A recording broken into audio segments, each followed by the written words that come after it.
Hi everybody, and welcome to our module on hemolysis basics. In this module we're going to talk about some basic principles of hemolysis. In other modules I will talk about specific causes, but there are certain underlying features that apply to most of the hemolytic disorders. So hemolysis means the destruction of red blood cells by one mechanism or another, and this will cause normocytic anemia, and that should be fairly easy to understand. If you have a collection of red cells and you begin to destroy a select number of them, you will get fewer red cells, meaning you will have an anemia, but the red cells won't be changed in size, so therefore it will be a normocytic anemia.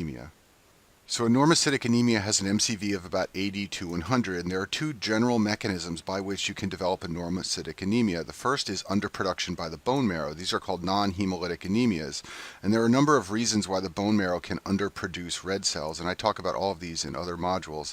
In this module, we'll focus on the hemolytic causes of a normocytic anemia. These are all situations where you have increased destruction of red cells by one mechanism or another. One common way to categorize the hemolytic anemias, in a way that you will see in many textbooks, is to lump them into those that are extrinsic versus intrinsic. So what do we mean by this? So a hemolytic anemia with an extrinsic cause is caused by something outside or extrinsic to the red cell, and there are generally three things that do this. This can be caused by antibodies. It can occur due to mechanical trauma, for example if the red cells have to traverse very narrow blood vessels, or it can be caused by something that infects the red cell. This is an external cause. It's a pathogen that has gotten inside the red blood cell, caused an infection, and that has led to hemolysis. Intrinsic causes, on the other hand, of hemolytic anemia are causes that are due to something intrinsic to the red blood cells. In other words, something that is a normal part of the red cell that is failing to do its job. And this generally happens when there's failure of either the membrane, the hemoglobin, or an important enzyme.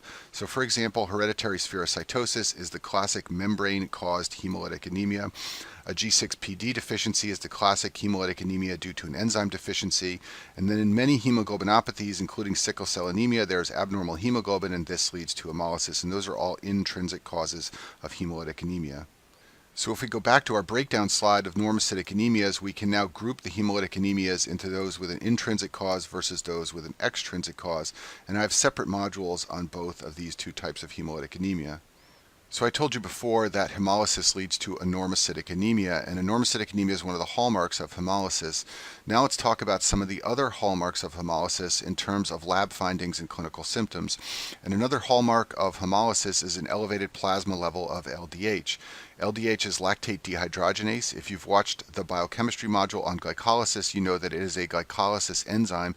It converts pyruvate into lactate. Shown on the screen is the terminal portion of glycolysis where phosphoenolpyruvate is converted to pyruvate. Now many cells will convert pyruvate into acetyl-CoA, which will enter the TCA cycle, which will then generate energy using oxidative phosphorylation. But red blood cells lack mitochondria, so they cannot perform oxidative phosphorylation. So they convert lots of pyruvate into lactate. This means that they have lots of LDH inside of the cells, and this will spill out of red blood cells when there is hemolysis, and this will generate a high plasma level of LDH in the setting of hemolysis. Another hallmark of hemolysis is an increased number of reticulocytes seen in the peripheral blood. Reticulocytes are immature red blood cells. Usually they constitute about 1 to 2% of the red cells in the peripheral blood. However, an increased reticulocyte count will be seen in hemolysis, and in fact it's a hallmark of hemolysis. We'll talk in a minute about how you can use the reticulocyte count to distinguish hemolytic anemia from other causes of normocytic anemia. But just so you understand how this happens, when there's hemolysis, an anemia develops. This leads to increased EPO production from the kidneys, and that stimulates the production of reticulocytes in the bone marrow. Some of them will spill out into the plasma, and you will see an increased reticulocyte count in the peripheral blood smear. So an increase in the reticulocyte count seen in the peripheral blood is a normal bone marrow response to anemia. This makes the reticulocyte count a very useful blood test in normocytic anemias. Like I told you before, normocytic anemias may occur due to underproduction by the bone marrow or increased destruction from hemolysis, and the reticulocyte count differentiates between these two causes. A normocytic anemia with a low reticulocyte count means underproduction by the marrow. A normocytic anemia with a high reticulocyte count means increased destruction, such as you can see in hemolysis. If we go back to this slide showing the two general causes of normocytic anemia, all of these over here, the non-hemolytic anemias, will have a low reticulocyte count. All of these causes over here, the hemolytic anemias, will have a high reticulocyte count. Now it would be nice if you could just look at the reticulocyte count and decide whether it's increased or decreased, and then decide whether a normocytic anemia was due to underproduction or hemolysis. but it's not so simple, and that's because the reticulocyte count is reported as a percentage. So under normal circumstances, reticulocytes account for 1 to 2% of the red cells in the peripheral blood. In the setting of anemia, that percentage can rise to 4 to 5%, but to determine whether or not the bone marrow is responding appropriately, you need to correct that percentage for the degree of anemia. Let me explain. Let's look at these numbers on the bottom of the screen. So imagine a patient has a normal hematocrit of 45 and a normal reticulocyte count of 1%. Now imagine that patient develops a marked anemia with a hematocrit of 11. Well, the reticulocyte count will rise simply by virtue of the fact that there are fewer red cells. In other words, even if the bone marrow doesn't produce any more reticulocytes, the reticulocyte percentage will go up because there are fewer red cells. So what you need to do in order to determine whether the bone marrow response is appropriate is you need to correct the reticulocyte count. So in order to correct the reticulocyte count, you take the percentage, 8% in this example, and you multiply by the anemic hematocrit divided by a normal hematocrit, so 11 divided by 45. This gives you a reticulocyte count that is corrected to 2%, and this is very low. This is an inadequate bone marrow response. So even though the reticulocyte count increased to 8%, that was not sufficient, and the bone marrow is not responding appropriately. In other words, for a hematocrit of 11, you should have a very, very high reticulocyte count, and a reticulocyte count of 8% is not really that high. And I've summarized this right here. If the corrected reticulocyte count is less than 2%, this suggests inadequate bone marrow response to the degree of anemia. Sometimes you will see the reticulocyte count corrected even further and converted into something known as the reticulocyte production index. This number is based on the fact that normal reticulocytes circulate for about a day. However, in the setting of a marked anemia, reticulocytes can be released prematurely, thus they can live longer and circulate longer. So the RPI corrects for the longer life of reticulocytes in anemia. So in order to calculate a reticulocyte production index, what you do is take that corrected reticulocyte count I showed you on the last slide, and you divide by a maturation time. And this table shows commonly used maturation times. So for a hemoglobin of 15, which is normal, the maturation time is 1. If the hemoglobin falls to 12, it's 1.5. For 8, it's 2. And for 5, it's 2.5. So by using these numbers right here, you can then calculate a reticulocyte production index. And if the RPI is less than 2%, that suggests bone marrow failure as well.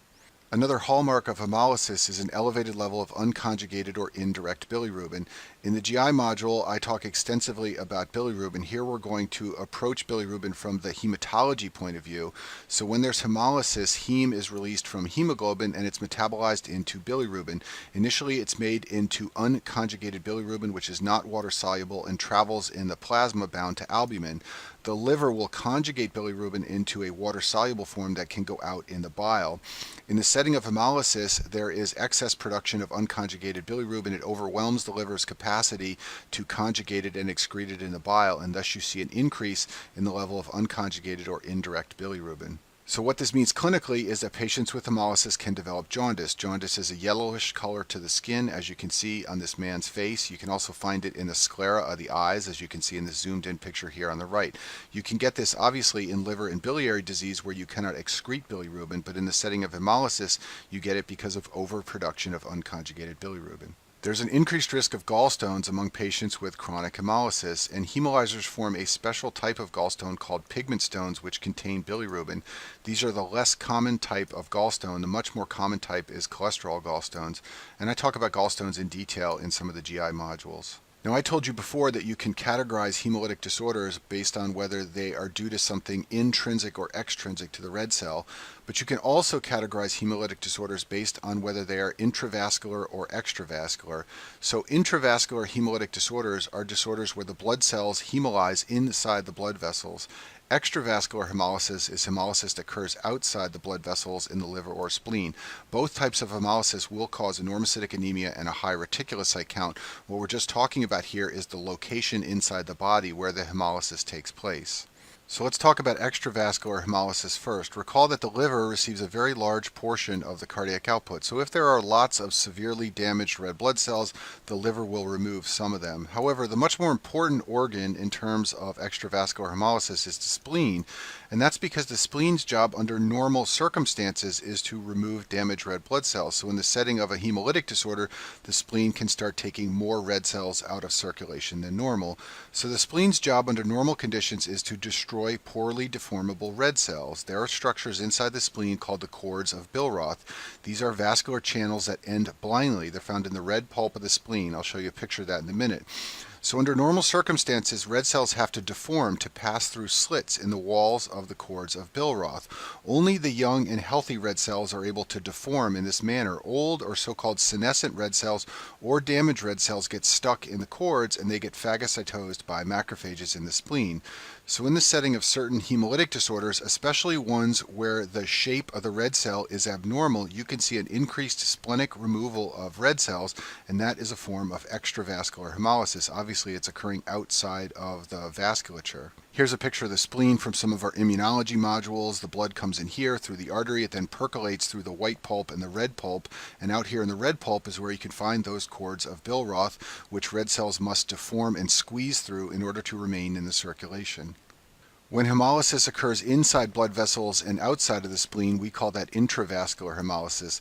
This commonly occurs due to some form of mechanical trauma that results in narrow blood vessels, and the red blood cells lyse as they try to squeeze through the narrowed vessels. So when this happens in small vessels, it's commonly because a thrombus forms in the small blood vessels, and the red blood cells lyse as they try to negotiate their way around the thrombus. This is sometimes called a microangiopathic hemolytic anemia, and we'll talk about that in some other modules. You can also have intravascular hemolysis in large vessels. One example of this is patients who have a mechanical heart valve. The metal valve can cause lysis of red cells as the blood moves past the mechanical heart valve.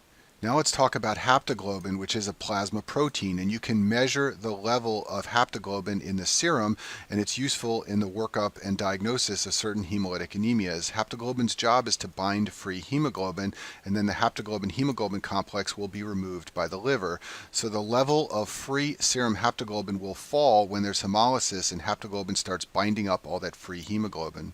When there is intravascular hemolysis, hemoglobin is released directly into the plasma. This can result in a haptoglobin level that is very low or undetectable. When there's extravascular hemolysis in the spleen, some hemoglobin may still be released from the spleen, so the haptoglobin level can sometimes be mildly low or it may be normal. Now classically, haptoglobin is taught as a marker of intravascular hemolysis only, meaning that the level gets very low when there's intravascular hemolysis. You should know, however, that studies show it can be low in both types. I've listed a review article down here on the bottom of the screen if you want to read more about this, but haptoglobin levels can fall in both intravascular and extravascular hemolysis. However, they get much lower or sometimes even undetectable in intravascular hemolysis, and that should make sense to you because the hemoglobin is being released directly into the plasma where the haptoglobin has to soak it up so it can be excreted by the liver. A few more details of haptoglobin. It's also produced by the liver and it is an acute phase reactant. This means that increased levels can be seen in the setting of inflammation. You can also see decreased levels in the setting of cirrhosis. They don't necessarily indicate hemolysis in that clinical circumstance. There are several urine findings that are typical in patients who have hemolysis, so let's talk about that now. So first of all, you should not see any bilirubin in the urine.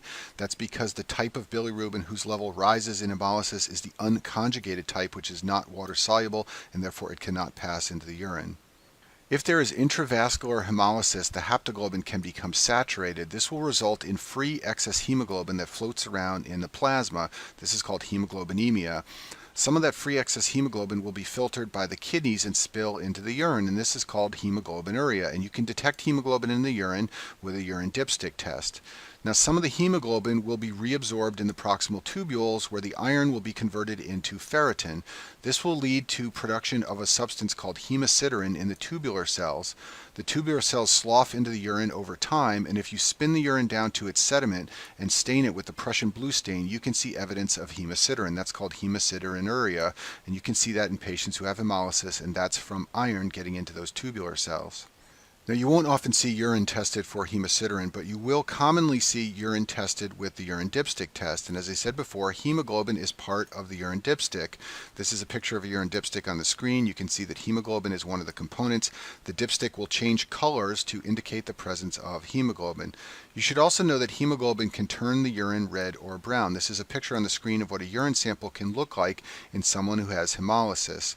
Now, just an aside here, but you should be aware that urine can also change change to this color in the setting of rhabdomyolysis from muscle breakdown. In that circumstance, it's not the hemoglobin turning the urine dark, it's the myoglobin turning the urine dark.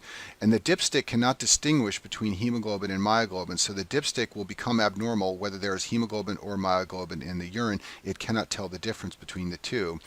And that raises another important point. You should be aware if you ever see a patient who has no red cells in the urine but has a positive dipstick for hemoglobin, that patient either has hemolysis or rhabdomyolysis. Often when patients have hemoglobin in the urine by dipstick, they also have red cells. It's because they're bleeding into their urine. However, if you see an absence of red cells but you see evidence of hemoglobin by the dipstick, it means that either the patient has hemolysis or they have rhabdomyolysis. Most of those patients will have dark urine like is shown on the screen here.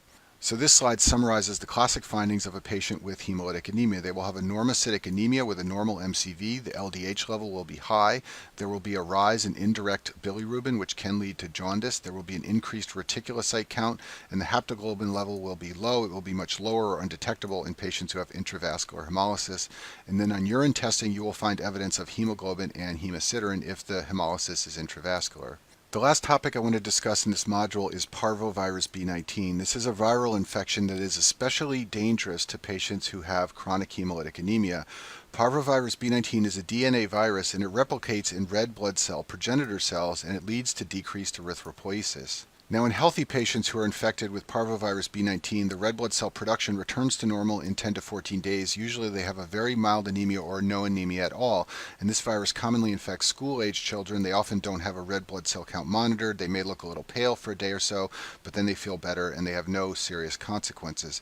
However, patients with chronic hemolysis have chronically increased red blood cell turnover, and they depend on their bone marrow to crank out red blood cells in order for them to avoid a severe anemia.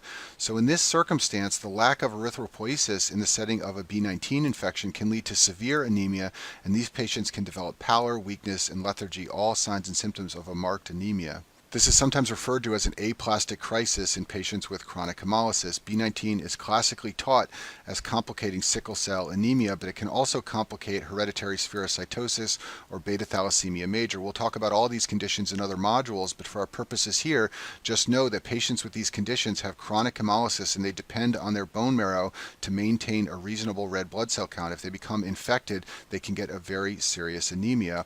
And the classic scenario is for a patient with one of these chronic hemolytic conditions to present with a worsening anemia and a low corrected reticulocyte count. This is one of those circumstances where correcting the reticulocyte count is very important because the anemia can appear to just be a worsening of the hemolysis from one of these conditions. However, when you correct the reticulocyte count, you will find that it is inappropriately low. That indicates that the bone marrow is the source of the problem. The patient is underproducing red cells, and one of the reasons that can happen is because of infection with Parvovirus B19.